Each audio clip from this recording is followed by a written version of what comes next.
ጥያቄ ሴት ልጅ ሚዲያ ላይ መውጣት በሸሪዓ እንዴት ይታያል? ከወጣችስ በምን አይነት መልኩ መሆን አለበት? ለምሳሌ ዩቲዩብ መስራት ዓላማው ገንዘብ ማግኘት ሲሆን ጥሩ ነገር ነው የማስተላልፈው ከማለት የተነሳ ሚዲያ ላይ መውጣት እንዴት ነው ቢያብራሩልኝ የሚል ጥያቄ። ይህ አይመከርም። አላህ ተባረከ ወተዓላ ሴትን ልጅ ወቀርነ ፊ ቡዩቲኩነ ወላ ተበረጅነ ተበሩጀል ጃሂልየቲል ኡላ ወአቂምነ ሶላተ ወአቲነ ዘካተ ወአጢዕነ አላህ ወረሱለሁ ብሏቸዋል። ሴቶች ሆይ እቤታችሁ ውስጥ እርጉ፣ ሳትገላለጡ፣ ሶላታችሁን በአግባቡ ስገዱ፣ ዘካችሁን ስጡ፣ አላህና መልእክተኛውን ታዘዙ ብሏል። ሴት ልጅ ቤት ተቀመጥ የተባለው ከወንድ አይን እንድትርቅ ነው። ወንድ እንዳያያት፣ ወንድ እንዳታይ ነው። ሚዲያ ላይ ትውጣ ከተባለ ዓለም ላይ ያሉ ጥሩዎችም መጥፎዎችም ዘመዶችም ባዕዶችም ያዩዋታል። ሴት ልጅ ሒጃብ ያለበሰ ሰውነቷ እንደሚፈትነው ሁሉ ድምጿም ሊፈትን ይችላል። ሒጃብ የለበሰ ሰውነቷም ጭምር ሊፈትን ይችላል። ኢላ ማ ظهر منها የሚለውን ሲፈስሩ ለብሳም ሳለ እንቅስቃሴ በምታደርግበት ጊዜ ሊታይ የሚችል የሰውነት ቅርጿ ብሏል። የሴት ልጅ ሒጃቧ ሁለት አይነት ነው። መልክን የሚሰትር የሚሸፍን ሒጃብ አለ። አጠቃላይ ምንነቷን የሚሸፍን ሒጃብ አለ። መልክ መሸፈኛው ሒጃብ የጨርቅ ሒጃብ ነው። ራስን ምንነቷን የሚሸፈንበት ደግሞ የቤት ሒጃብ ነው። ሁለቱንም ሒጃቦች ልታደርግ ይገባታል። ወቀርነ ፊ ቡዩቲኩን የሚለው ራሷን የምትሰትርበት ሒጃቧ ነው። ቤት ቁጭ በይ። ለሶላት እንኳ መስጂድ ከመሄድ ያውም የነብዩ መስጂድ ሄዶ ከመስገድ ቤቷ ውስጥ መስገድ እንደሚሻል ነብዩ ሰለላሁ ዐለይሂ ወሰለም ተናግረዋል። ይህ የሆነው የሴት ልጅ መውጣት፣ ከወንድ ጋር መገናኘት፣ መተያየት ፈተናው የከፋ ስለሆነ ነው። ቡኻሪና ሙስሊም በዘገቡት ሐዲስ ማ ተረክቱ ባዕዲ ፊትነተን አضر على الرجال من النساء ብለዋል ነብዩ ሰለላሁ ዐለይሂ ወሰለም። ለወንዶች ከሴቶች የበለጠ ፈታኝ የሚባል ነገር የለም ብላ ወንዶችን ማበላሻ፣ ከዲን ማራቂያ፣ ቀልብ ማድረቂያ መንገድ ሴቶች እንደሆኑ ያወቁ የእስላም የአኽላቅ ጠላቶችም ሴትን ባገኙት አጋጣሚ ሁሉ ከወንድ ጋር እንድትቀላቀል፣ ሒጃቧን እንድትተው፣ ሐያ እንድታጣ አድርገዋል።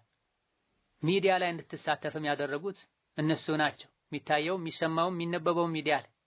አይሻ ረዲየላሁ ዐንሃ ወንዶችን ታስተምር ነበር አይደል እንዴ እያሉ ጥያቄ ያነሳሉ፣ አልፎም ይከራከራል።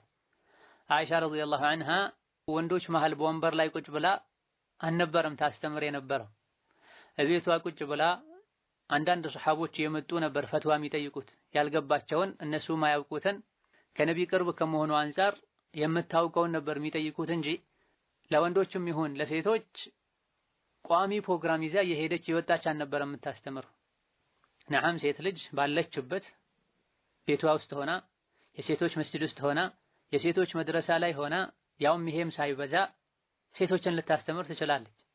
አማ ወንዱም ሴቱም ካፊሩም ፋጅሩም የሚያየው ሚዲያ ላይ ወጣ ሒጃቧን እንኳን አድርጋ ቢሆን ልታስተምር አይገባም። ይህ የወንዶች ስራ ነው። አላህ ተባረከ ወተዓላ የሴት ነቢይ ያላከበት አንዱ ምክንያትም ይሄ ነው። ዲናችን ማንኛውም ፊትና የሚያመጣን ነገር በሩን እንድንዘጋ አስቀድሞ አዘውናል። ሴቶች ሆይ ስትነጋገሩ ድምጻችሁን አታለሳልሱ፣ ልቡ ላይ በሽታ ያለበት ሸር ይከጅላል፣ ስትራመዱም ጫማችሁን አታስጭሁ ኢላ ገይሪ ዛሊክ ብሏል አላህ ተባረከ ወተዓላ።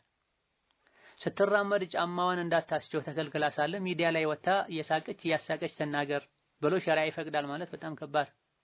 ሴቶችን ዕቃ ስትጠይቋቸው ከመጋረጃ በስተጀርባ ጠይቋቸው እያለ አላህ ተባረከ ወተዓላ ሚዲያ ላይ ወጣ ምናልባትም እጆቿ እየታዩ ጭራሽ ሁሉ ፊቷን ሳሸፍን ተኳኩላ ተውባ ሁሉ ታስተምር ወይም ስለ ዱንያ ትናገር ትነግድ በጭራሽ አይባል። ሰርቶ የሚያስተዳድራት ከሌለ በአግባቡ ራሷን ሰትራ ሱቅ ከፍታ ወይም በሌላ መልኩ ስራ ትስራ። አማ ሚዲያ ላይ ወጣ ማንኛውም ማየት የሚፈልግ ሰው ቴሌቪዥን ዩቲዩብ ከፍቶ ማየት በሚችልበት መልኩ ስራ ልሰራ አይገባም። የዩቲዩብ ንግድ ራሱን የቻሉ ጥፋቶችና ስህተቶች አሉት። እዛ ላይ ማስታወቂያ እየተለቀቀ ነው ገቢ የሚገኝ። የሚለቀቀው ማስታወቂያ የሸሪዓን አደብ የጣሰ ነው የሚሆን። ኸምርን ሊያስተዋውቁ ይችላል። ስለዚህ እኛ ስራ ስላልነው ብቻ ትክክለኛ ስራ ይሆናል ማለት አይደለም። ከስብን የምንፈልገው በሐላል በትክክለኛ ዲንን በማይነካ መንገድ ሊሆን ይገባዋል እንጂ ትርፍ ያስገኛል ጥሩ ገቢ ያለው ስለተባለ ብቻ ማንኛውንም ስራ ተነስተን ልንሰራ አይገባ። ምን ሰራው ሐላል ሊሆን ሰዎችን የሚጠቅም ሊሆን አፈጻጸሙ ሸሪዓን የማይጻረር ሊሆን ይገባዋል። ሌላኛው ጥያቄ ሐያት የምትባለን ሴት ሐዩ ብሎ መጥራት እንዴት ይታያል? ከአላህ ስሞች ጋር ይጋጫልን? አይጋጭም። ሐያት የሚልን የሴት ስም ሐዩ ብሎ አቆላምጦ መጥራት አልሐዩ ከሚለው ከአላህ ስም ጋር በጭራሽ አይጋጭም። በተወሰነ መልኩ ህይወት የሚለው ከማዕና ከትርጉም አንፃር ሐያት ሐይ ከሚለው ቢገናኝ እንኳ የሰው ልጅ ህይወት ራሱን የቻለ ነው። የአላህ ህይወት ሌላ ራሱን የቻለ ነው። አላህ ይሰማል፣ የሰው ልጅም ይሰማል። የአላህ መስማት ራሱን የሚመስል ነው። ለይሰ ከሚስሊሂ ሸይ። የአላህ ህያውነትም ራሱን የሚመስል ነው። ከአላህ ጋር የሚሄድ ነው። ለአላህ የሚስማማ ነው። ልክ እንደ ሰው ልጅ ከጊዜ በኋላ የመጣ ከተወሰነ ጊዜ በኋላ የሚጠፋ ህይወት አይደለምና ይህ አላህን ከሰው ልጅ ጋር ማመሳሰል ወይም ለሰው ልጅ የአላህን ደረጃ መስጠት ይባላል፣ ይከለከላል።